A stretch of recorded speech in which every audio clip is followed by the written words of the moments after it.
ये जी बनाएंगे आलू और प्याज के पकोड़े। ये आलू और प्याज को मैंने इस तरह से काट लिया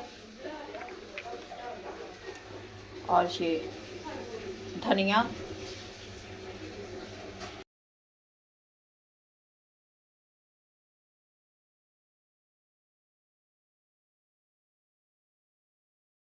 ये मैंने अच्छी तरह से इनको हम धोएंगे सारी सब्ज़ी को। ये प्याज, आलू, सब्ज़ मिर्च और ये धनिया पानी में मैंने डाल दिया सारा कुछ।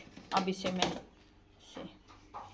डिप करती हूँ और अच्छी तरह से हम इसे धो लेंगे।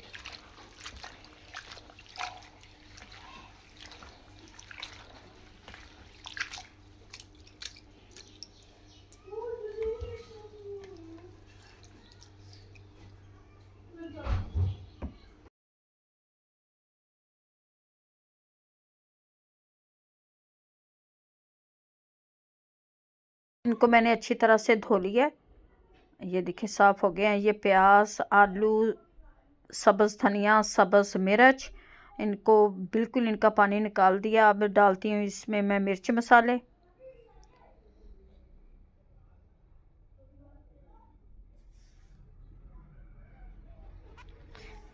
ये डालूंगी जी 1 प्याली के करीब बेसन। बेसन में मैंने मिर्च मसाले उस दिन आप लोगों के साथ मैंने रेसिपी शेयर की थी, ये डाल के मैंने रख दिए।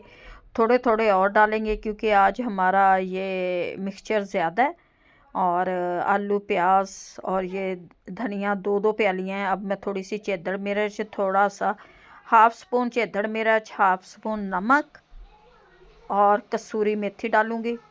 हाफ़ स्पून इसमें मैं डाल दूँगी ये कसूरी मेथी, जिसकी खुशबू बहुत ही अच्छी आती है, बड़े मज़े के पकोड़े बनते हैं।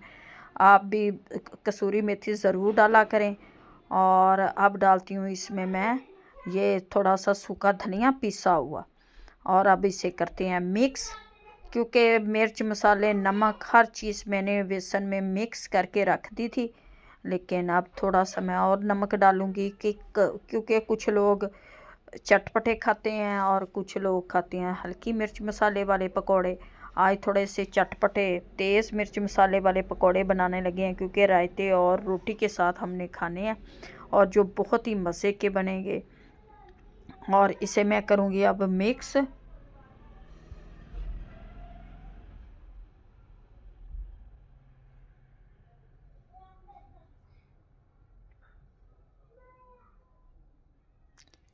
और ये आधी प्याली मैंने डाली है इसमें मैदे की। मैदे से इतना क्रिस्पीपन आता है, इसलिए मैंने ये मिर्च मसाले डाले हैं कि बहुत ही मज़े के यानी कि करारे पकोड़े बनते हैं हमारे। अब इसे मिक्स कर लेते हैं। आधी प्याली डाल दी है इसमें मैंने पानी की, ताकि ज़्यादा पानी नहीं डाला, अगर ज़रूरत होगी हम थोड़ा सा और डाल लेंगे, लेकिन इस टाइम पे मैंने सिर्फ आधी प्याली पानी की डाली है। और ये देखिए माशाल्लाह से मिक्सचर हमारा बिल्कुल रेडी है। अब कोई ना पतला ना ज़्यादा सख्त, क्योंकि अगर पतला होगा तो ऐसे पकोड़े हमारे खिलर जाएंगे, सख्त होगा तो पकोड़े हमारे अच्छे नहीं बनेंगे। इसलिए इस तरह का मिक्सचर हमने तैयार करना है और मज़ेदार से हमने पकोड़े बनाने हैं। घी को मैंने गर्म होने के लिए रख दिया। घी हमारा गर्म हो चुका है। अब इसमें डालते हैं पकोड़े और तैयार करते हैं। ये चटपटे करारे मज़ेदार से हमारे पकोड़े बनेंगे।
ये निकाल के दोबारा डालेंगे फिर इनको।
माशाल्लाह से ये पकोड़े हमारे तैयार हो गए हैं, जो बहुत ही मज़े के टेस्टी बने हैं। उम्मीद है कि आप लोगों को हमारी आज की रेसिपी अच्छी लगेगी। अच्छी लगे वीडियो को लाइक, चैनल को सब्सक्राइब करना। आप दें हमें इजाज़त, मिलते हैं नेक्स्ट वीडियो में। खुदा हाफ़िज़।